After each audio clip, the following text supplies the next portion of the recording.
Lovely one. Please give her a round of applause.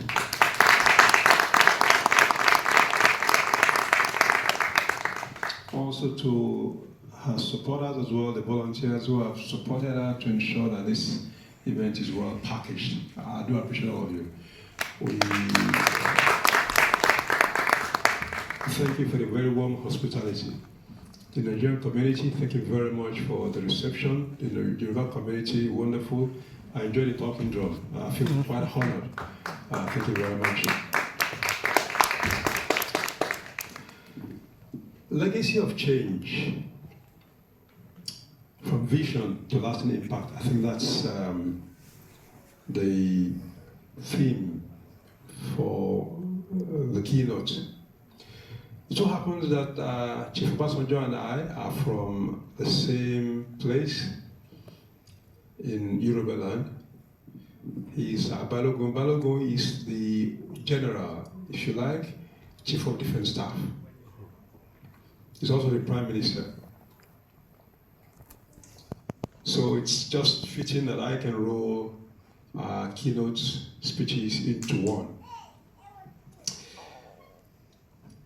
There are four key parts to this theme: legacy, change, vision, lasting impact.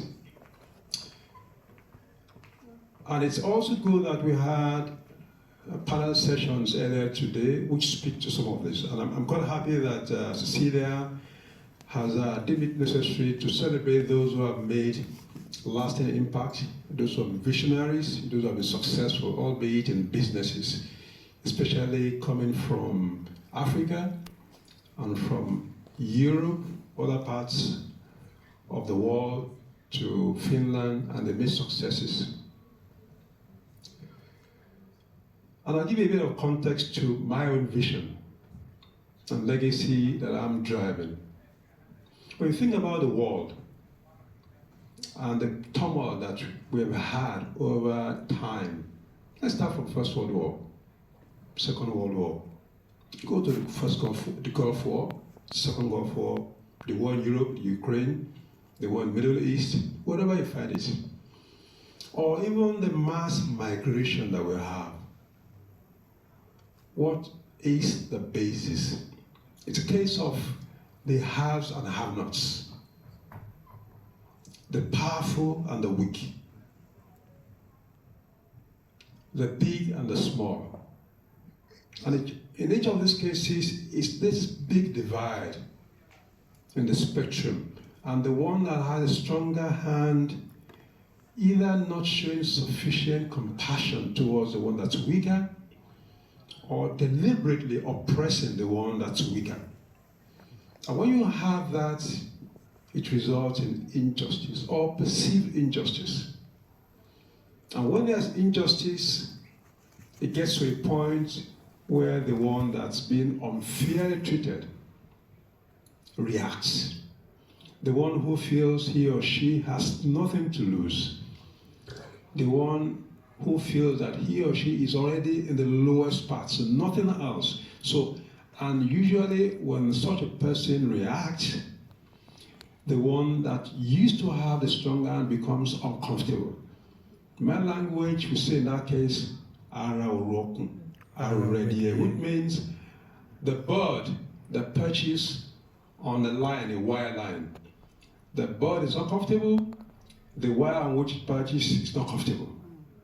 And that's what we see all over the world. When you think of Finland, you see it's very stable, safe, right? Why is that?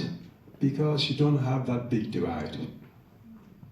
People can feed themselves, they don't have to go hungry.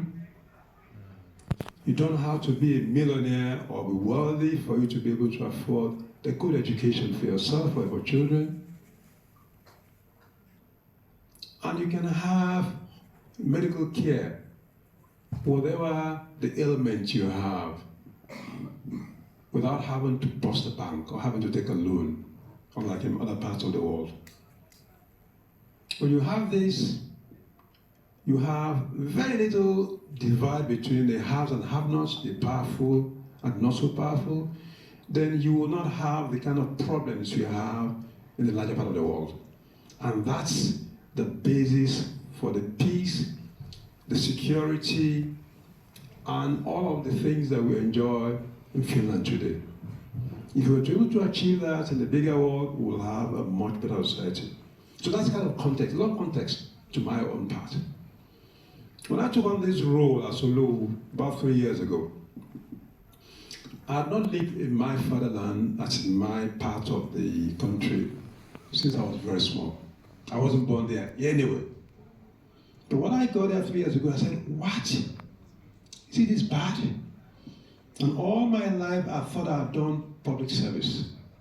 In fact, I won awards all over, in the US, in Europe, in Nigeria, for public service. I thought I'd done very well. Then when I got there 3 years ago, I thought, wow, I haven't even started. These are my people. The divide is so much. And by the way, for those who know Nigeria, or who happens to be the one that has produced probably per capita the largest number of the most successful, whether it's in governance, whether it's in commerce, whether it's in the professions, whatever you think about, we happen to have some of the largest number, considering the number, our size compared to the population. How come it is in our place that you have this kind of big divide between the haves and the have-nots? So I was determined to change that.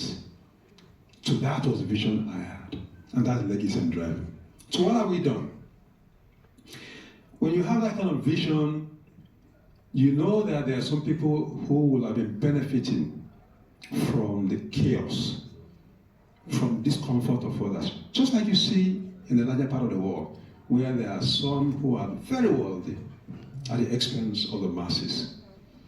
In fact, a long time ago, one of the big chiefs told me that one of the much elderly chiefs, some 50, 60 years ago, told him that when you become a chief, there are three things you use it for. Number one, you make yourself wealthy. You exploit it.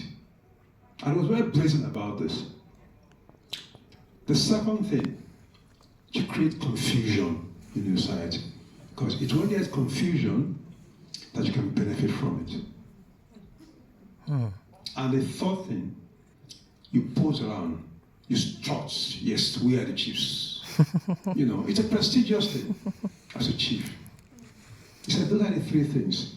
And this person who told him, the person I'm talking about is over 90 now. So he was in his prime when he was being told the story. And he demonstrated this to him in very clear terms. So I said, well, I'm going to have to change that. And when we're changing that, and you're working to stop people who are chiefs, who believe in these three things, you know you are up against a very, very big, very powerful enemy. Especially coming from outside, because I was an outsider essentially when I came in. But I said, yes, it has to be done. Not under my watch will you have such wide divide. But the first thing you don't have to do is to be sure that you are determined that whatever it takes, you have to stick to your gun. The other thing is that you must have very strong allies. Otherwise, it will be foolhardy to fight against very powerful forces. Because, you know, if I can use the word, injustice and corruption will fight back to retain whatever it is that they're benefiting from. So I need to have very powerful allies with me, which means I must have the confidence of people who believe in my cause, who also agree that this is a cause worth fighting for.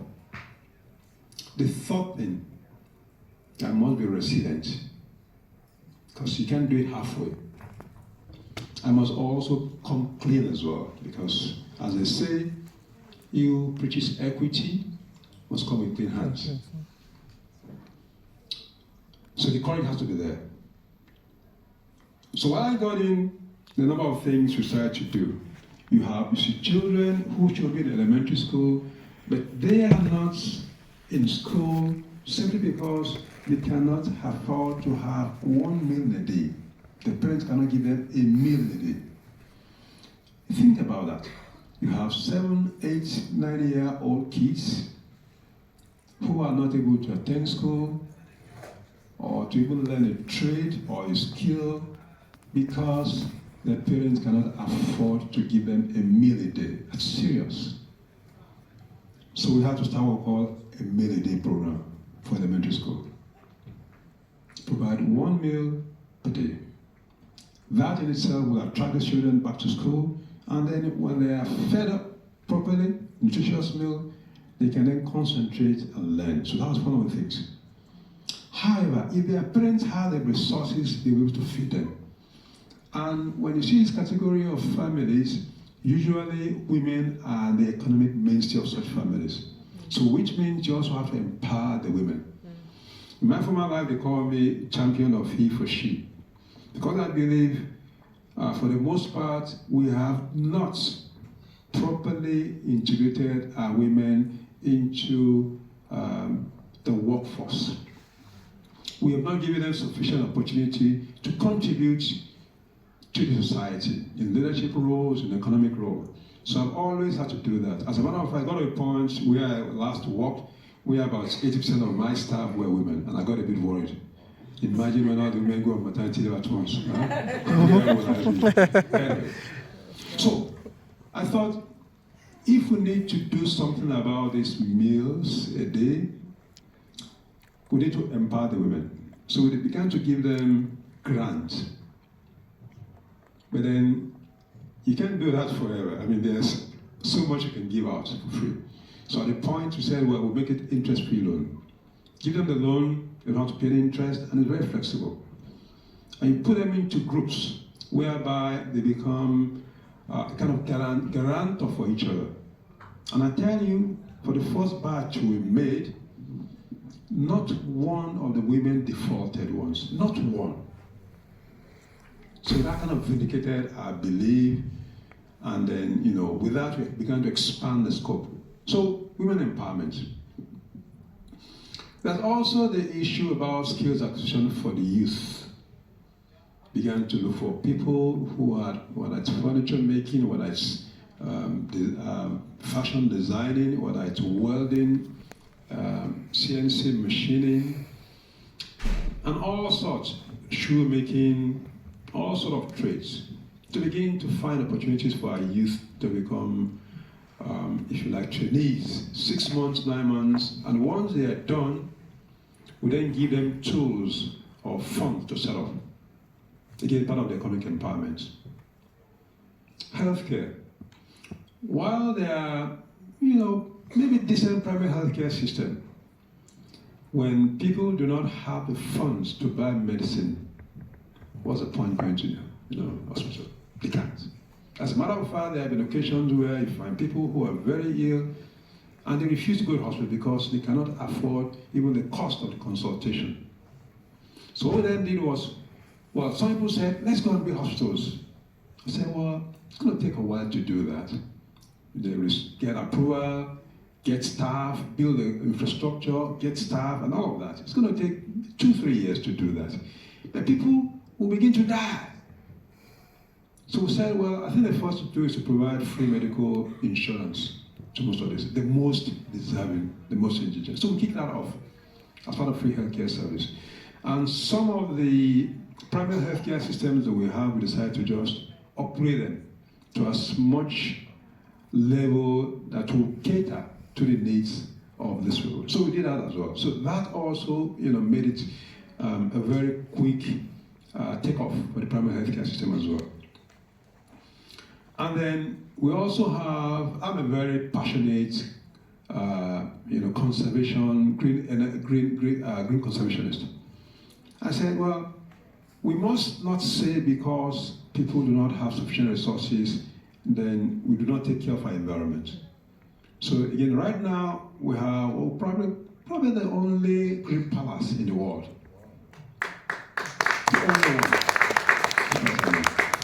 To the extent that the excess power that we generate, we give it to public infrastructure, the hospital, the public boreholes, and a few other public utilities, because we believe, we also begin to think, again, and that also interests me when, Alemo, and one of the other people who are talking about, this green thing, conservation. So I've been working with most conservationists to ensure that we train our children about the importance of taking care of our environment.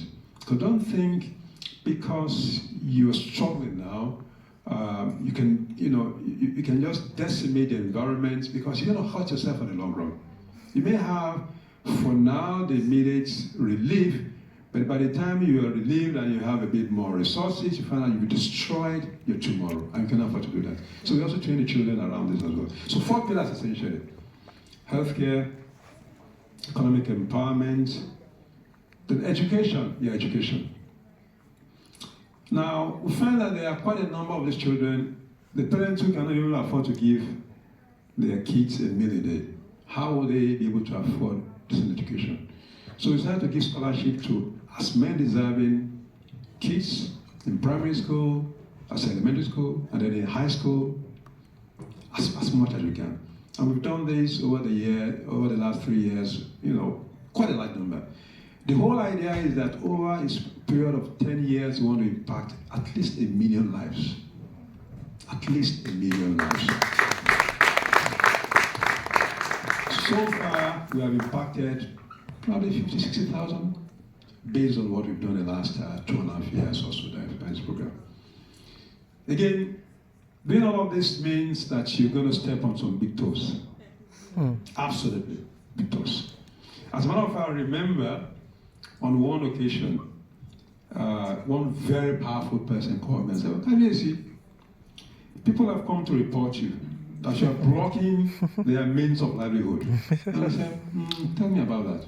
So, they make money through this means, but then you stop in and say, but it's wrong. What they're doing is wrong. You say, "Yes, I know, but I said, well, don't worry. I'll look for legitimate source of income for them. But I will not allow them to exploit poor people. Not under my watch.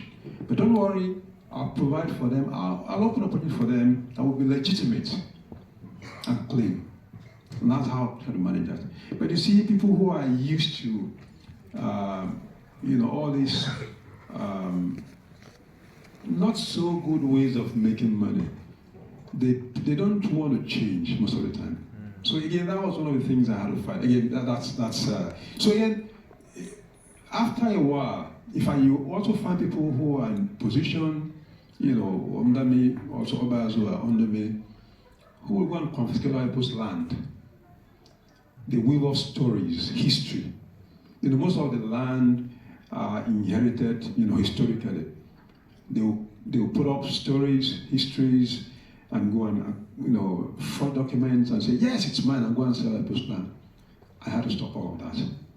And that's big business in our part of the world. Land. It's a very big asset. And I'm sure land is also a big asset here as well. So you can imagine the kind of force I've had to deal with to stand, So again, with all of that, it's about courage. For me, it's not about just leaving something behind. It's about setting something in motion that when I'm gone, because we'll all be gone at some point, that thing will continue. People's lives have changed, people's psyche about how things should be done should have changed in such a way that they can continue doing the right thing. That is what I see as legacy. Not the amount of money I leave behind, I don't have that much anyway. Not the number of houses I leave behind, not the position that I attained, but what I leave people with that they can continue with. That for me, to have been working on for the past 3 years, and I think to a large extent with the support of a lot of my chiefs, some of them are here, a lot of people, even in diaspora. I've had very, very good support because they see that things are being set aright. And because most of them are also in diaspora, where most of these things are done right, they feel very happy that if things are set right, that way then there won't be so much migration, economic migration, outside of the country. And that's what we're doing. Ladies and gentlemen, what legacy do you want to leave behind? What change do you want to make? What vision do you want to drive? That will be a lasting legacy. You are not small.